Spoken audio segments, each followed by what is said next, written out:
সালামু আলাইকুম, কী অবস্থা আপনাদের? আশা করি সবার অবস্থা খুবই ভালো। সো দেখতে দেখতে আমাদের অলরেডি এইচটিএমএল এর 3টা লেকচার কমপ্লিট হয়ে গেছে।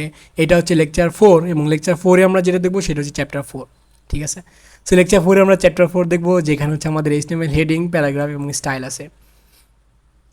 অনেকেই আছে অনেকেই আছে এইগুলো নিয়ে আলাদা আলাদা লেকচার বানাবে, বাট নো নিড, কোনো দরকারই নাই। এখানে আমাদের এই লেকচারের শিটে সব ডিটেলসে দেওয়া আছে, আপনার চাইলে পড়ে নিতে পারেন। সো তার জন্য অবশ্যই লেকচার শিটটা আপনাকে কালেক্ট করতে হবে, যেই জন্য হচ্ছে ডেসক্রিপশনে দেওয়া বিভিন্ন ওয়ে থেকে আপনারা আমার সাথে যোগাযোগ করতে পারেন এবং সেখান থেকে হচ্ছে এই এই নোটসটা কালেক্ট করে নিতে পারেন। সো এখানে আমরা এইচটিএমএল হেডিং, প্যারাগ্রাফ এবং স্টাইল সম্পর্কে জানবো। হেডিং, প্যারাগ্রাফ, স্টাইল অনেক বড় হবে লেকচার না? অবভিয়াসলি নট, লেকচার ছোটোই হবে। সো হেডিং সম্পর্কে আমরা একটু জানি।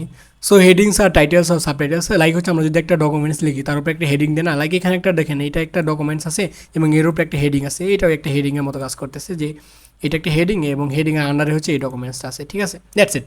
সো এইচটিএমএল হেডিং আর টাইটেলস আর subtitles that you want to display on a web page. Web পেজে আপনি হচ্ছে এটাকে টাইটেল হিসেবে শো করাতে পারেন। মানে এটা কিন্তু ওই টাইটেল না যে টাইটেলের আমরা হচ্ছে ভ্যালু দিয়ে থাকি। এটা হচ্ছে জাস্ট হচ্ছে একটা ডকুমেন্টস আপনি তৈরি করলেন, সেটা টাইটেলের উপর দিয়ে দিলেন, যে লাইক আপনি হচ্ছে মেট্রো রেল নিয়ে একটা প্যারাগ্রাফ লিখলেন, উপরে হেডিংটাকে দিয়ে দিলেন যে মেট্রো রেল। এটা অনেক বড় হয়ে যাবে, বোঝা যাবে সুন্দর, that's it. So HTML headings are defined with H1 to H6, মানে হচ্ছে 6টা হেডিং ট্যাগ আছে, H1 থেকে শুরু করে H6 পর্যন্ত। H1 defines the most important heading, H6 define the least important heading. ঠিক আছে, সেইভাবে হচ্ছে 6টা হেডিং এখানে কোড সহ দেওয়া আছে, আপনারা সবাই হচ্ছে এক্সপ্লোর করে নিতে পারেন। সো আমরা এখন চলে যাবো হচ্ছে আমাদের বেস কোডে আসার পর আমরা এখানে হচ্ছে আমাদের যে নোট যেটা আছে সেটাকে হচ্ছে আমরা এখান থেকে ক্লোজ করতেছি। সো বেস কোডে আসার পর আমরা হচ্ছে index.html এ গতকালে যে কোডটা করছিলাম সেটা হচ্ছে এখানে দেওয়া আছে। সো আমরা এখানে নতুন একটা ফাইল তৈরি করব, যেটা নাম দেবো হচ্ছে অন্য কিছু। সো আমাদের এটা যেহেতু লেকচার 4, সেহেতু হচ্ছে আমরা লেকচার 4 দিয়ে একটা ফাইল তৈরি করব। সো এখানে দেবো হচ্ছে আমরা lecture 4.html, enter. So lecture04.html সব কোডগুলো আপনারা পেয়ে যাবেন গিটহাবে। সো আমি হচ্ছে সব লিঙ্ক ডেসক্রিপশনে দিয়ে দিছি, আপনারা সেখান থেকে হচ্ছে অ্যাক্সেস করে নিতে পারেন। ঠিক আছে, দ্যাটস ইট। সো এখানে ফার্স্টে হচ্ছে আমরা একটা বেসিক সিনট্যাক্স নিয়ে নিই, দেন হচ্ছে আমরা এখান থেকে কী করবো, আমাদের যে মেটা ট্যাগগুলো আছে এগুলো আমাদের দরকার নেই, এগুলো কেটে দিলাম। দেন হচ্ছে আমাদের ল্যাঙ্গুয়েজ ইংলিশ অ্যাট্রিবিউট থাক। দেন হচ্ছে আমাদের এখানে টাইটেলটাকে আমরা চেঞ্জ করবো, এখানে লিখবো হচ্ছে ACADING হেডিং অ্যান্ড প্যারাগ্রাফ। ঠিক আছে, দ্যাটস ইট। সো এটাকে আমরা হচ্ছে ওপেন উইথ লাইভ সার্ভার করবো, open with live server. So open with live server দিয়ে দিলাম, দ্যাটস ইট। তো এইখানে হচ্ছে আমাদের চেঞ্জ চলে আসছে, হেডিং অ্যান্ড প্যারাগ্রাফ আমাদের টাইটেল বারে চলে যাচ্ছে। সো আমরা লাইভ সার্ভার এখন ইউজ করবো না, আমরা ইউজ করবো হচ্ছে শো প্রিভিউ, যেটা হচ্ছে লাইভ প্রিভিউ আমরা পাশাপাশি দেখতে চাইতেছি। সো এটা হচ্ছে লাইভ প্রিভিউতে আমরা ওপেন করে নিলাম। দেখতে পারতেছেন যেখানে হেডিং অ্যান্ড প্যারাগ্রাফ লেখাটা চলে আসছে। এইবার হচ্ছে আমরা এক্সাম্পল দেখি। ঠিক আছে, সো বডির ভিতরে আমরা হচ্ছে কোড করবো, দ্যাটস ইট। আমরা হচ্ছে H1 এর ব্যবহারটা দেখি। H1 আছে I am heading 1, that's it. So এটা হচ্ছে হেডিং 1। সো এটা তুলনামূলক মোটামুটি ভালোই বড় হয়েছে। ঠিক আছে, এটা হচ্ছে আমাদের হেডিং 1। এবং আপনাদের যদি হেডিং 2 এর ব্যাপারে দেখা যায়, আমি H2 দেই, এন্টার। এখানে লিখলাম high I am heading 02, that's it. Save করলাম। সেখানে দেখেন হেডিং 2টা হেডিং 1 থেকে একটু ছোট হয়ে গেছে। এবং প্যারাগ্রাফ ট্যাগটা কি? প্যারাগ্রাফ ট্যাগ হচ্ছে জাস্ট অ্যাজ সিম্পল, আমি হেডিং ট্যাগের মাঝখানে দেখাই, তাহলে হচ্ছে সরি আমি হেডিং ট্যাগের পরে দেখাই, পি ট্যাগ দিলাম। এটা হচ্ছে একটা প্যারাগ্রাফ ট্যাগ, যেটা আমি শুরু থেকে ব্যবহার করে আসতেছি, আপনারা জানেন। সো পি ট্যাগে দিলাম যে high I am paragraph, that's it.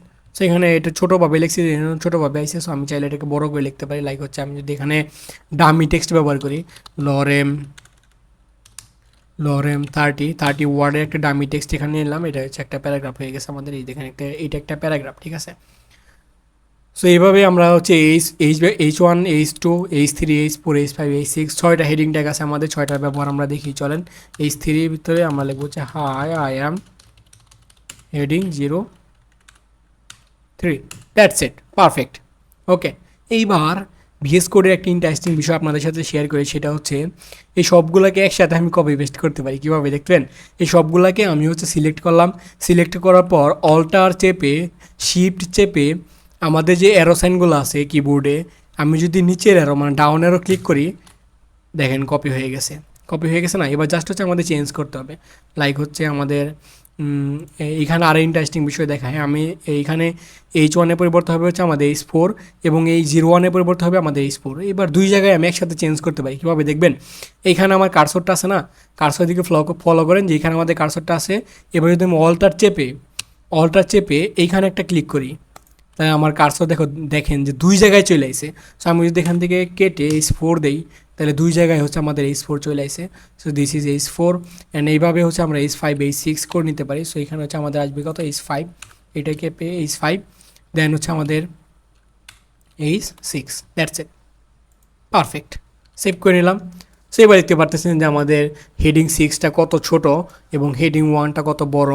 Heading 1 থেকে শুরু করে হেডিং 6 পর্যন্ত 6টা হেডিং ট্যাগ আছে যেগুলো আমরা বিভিন্ন কাজে ব্যবহার করে থাকি। লাইক হচ্ছে আমাদের এইখানে প্যারাগ্রাফ ট্যাগ ব্যবহার করছি একটা প্যারাগ্রাফ লেখার জন্য।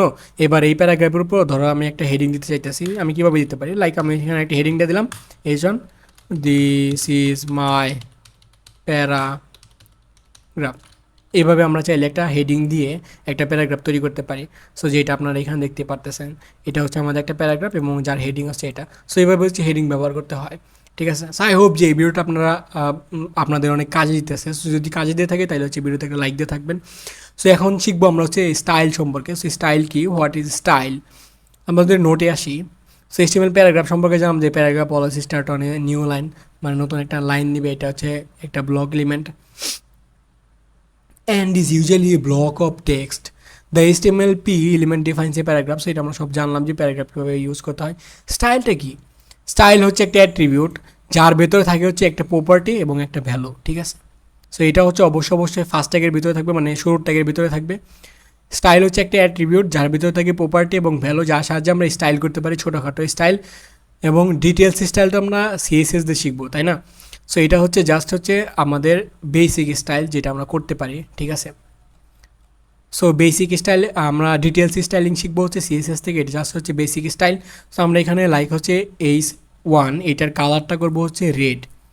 সেই জিনিসটা কীভাবে করতে পারি, এটা কালারটা কীভাবে রেড করতে পারি, সেই জন্য আমরা এখানে স্টাইল অ্যাট্রিবিউট ব্যবহার করবো, ঠিক আছে। Style STYLE style, that's it. Style দিলাম, হবে না তো, অ্যাট্রিবিউট যেহেতু, সেহেতু ফার্স্ট অ্যাট্রিবিউটের নাম দিলাম স্টাইল, দেন ইকুয়াল, দেন হচ্ছে আমাদের ডাবল কোটেশন, এটা অটোমেটিক ফিল আপ করে দিয়েছে বিএস কোড জানে আমি কী লিখতে চাইতেছি। দেখেন এক্স্যাক্টলি এটা হচ্ছে আমাদের অ্যাট্রিবিউটের সিনট্যাক্স, মানে হচ্ছে ফার্স্ট অ্যাট্রিবিউটের নাম থাকবে, দেন একটা ইকুয়াল সাইন থাকবে, দেন হচ্ছে আমাদের ডাবল কোটেশনের ভিতরে অ্যাট্রিবিউটের ভ্যালু হবে। সো এখানে অ্যাট্রিবিউটের ভ্যালু হিসেবে দুইটা জিনিস থাকবে, একটা হচ্ছে প্রপার্টি এবং কোলন দেওয়ার পর আমাদের হবে হচ্ছে ভ্যালু, দেন হচ্ছে আমাদের একটা সেমিকোলন হবে, ঠিক আছে। এই প্রপার্টি আর ভ্যালু জিনিসটা কি সেটা আপনাদেরকে বোঝাই। ধরেন আমি হচ্ছে এটা কালার চেঞ্জ করবো, সেই জন্য আমি এখানে লিখবো হচ্ছে ফন্টের কালার, ঠিক আছে। তো আমি এখানে লিখতে পারি যে কালার চেঞ্জ করার জন্য আমি লিখলাম কালার। এইগুলো কিন্তু ডিফাইন করা আছে, মানে আমি আমার মন গড়া কিন্তু লিখতেছি না, এইগুলা বলে দেওয়া আছে যে কালার মানে কালার নামে একটা প্রপার্টি সেখানে তৈরি করা আছে, এই জন্য হচ্ছে কালার দিলে কাজ করবে। তো আপনারা হচ্ছে গুগল করে এইগুলো বিস্তারিত জেনে নিতে পারেন আরও, আমি জাস্ট হচ্ছে ব্যবহারটা আপনাদেরকে দেখাইতেছি। জাস্ট কালারটা এখানে চেঞ্জ করবো, আমি এখানে ভ্যালুটা কেটে আমি যদি এখানে লিখি যে রেড, দ্যাটস ইট। এখানে দেখেন যে রেড হয়ে গেছে, এটা হয়েছে, অবশ্যই হবে। এবার আসেন আরেকটা ব্যবহার দেখায় আপনাদেরকে, H6 এবং H6-এ লেখা কি দেখা যাইতেছে, দেখা যায় না, এটা কিন্তু অনেক ছোটো হয়ে গেছে। সো আমরা চাইতেছি এই সাইজটা একটু বড় করে দিই, কারণ এর ব্রাইবারদাররা মোটামুটি ভালো বড়, বাট একে দেখাই যাইতেছে না। সো সাইজ বড় করার জন্য আমরা এখানে আবার একটি স্টাইল ট্যাগ নেব, স্টাইল অ্যাট্রিবিউট নেব। স্টাইল অ্যাট্রিবিউটের ভিতরে আমি হচ্ছে এখানে ফন্টের সাইজটা বড় করতে পারি, সো ফন্ট সাইজ, এবং এইখানে আমি দিলাম হচ্ছে 30 পিক্সেল, দ্যাটস ইট। দেখেন H6টা কত বড় হয়ে গেছে, 30 পিক্সেলের মতো বড় হয়ে গেছে, ঠিক আছে। সো পিক্সেল কি এগুলো হচ্ছে এই মুহূর্তে না জানলেও চলবে, আমাদের জাস্ট হচ্ছে স্টাইলের ব্যবহারটা আমি আপনাদের দেখালাম, এবং এইটা ব্যবহার করে আমরা হচ্ছে স্টাইলিং করতে পারি। এভাবে আপনারা চাইলে ছোটোখাটো এরকম স্টাইল দিয়ে একটা ওয়েবসাইটও বানাতে পারেন, জাস্ট হচ্ছে সিম্পল ওয়েবসাইট হেডিং দিয়ে। সো আরও জিনিস দেখেন আপনাদেরকে, এই সেমিকোলন দেওয়ার পরে আমি এখানে চাইলে আরও ব্যবহার করতে পারি। লাইক আমি যদি এখানে লিখি যে BACK GROND background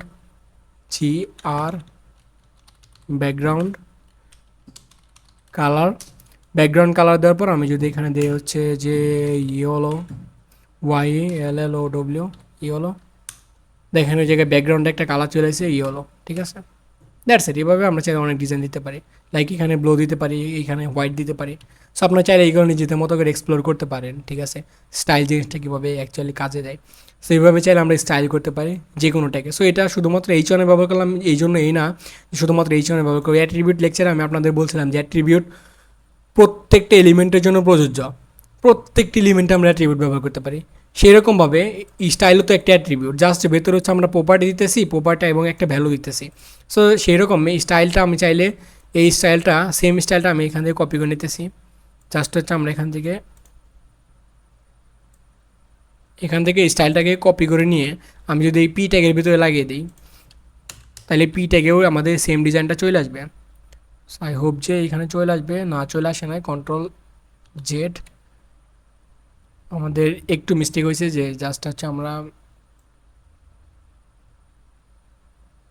style control C, দেন হচ্ছে আমরা পি ট্যাগের ভিতরে আসবো, দেন এন্টার।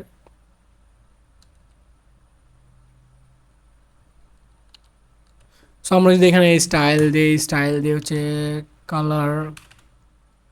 কালারটাকে রেড করে দেই, দেন হচ্ছে যদি আমরা এখানে হচ্ছে background colour yellow, that's it, perfect. So এখানে সেমভাবে ব্যাকগ্রাউন্ড কালার ইয়েলো এবং কালার রেড হয়ে গেছে। So this is the main thing যে আমরা সব জায়গায় এটা চাইলে ব্যবহার করতে পারি স্টাইল অ্যাট্রিবিউট। সো এটা আপনাদের অনেক বেশি কাজে দেবে একটা ছোটোখাটো ডিজাইন করার জন্য। সো আই হোপ যে এই ভিডিওটা আপনাদের ভালো লাগবে। যে ভিডিও ভালো লাগে তাহলে ভিডিওটা একটা লাইক দিয়ে দিবেন। সো এইটুকুনি আপনাদের কাছে চাওয়া যে ভিডিওতে একটা লাইক দিয়ে দিবেন। ধন্যবাদ সবাইকে এই পর্যন্ত থাকার জন্য। আসসালামু আলাইকুম। পরবর্তী লেকচারে স্বাগতম জানিয়ে, পরবর্তী লেকচারে আমন্ত্রণ জানিয়ে আজকের লেকচারটা এখানে কমপ্লিট করতেছি। আসসালামু আলাইকুম।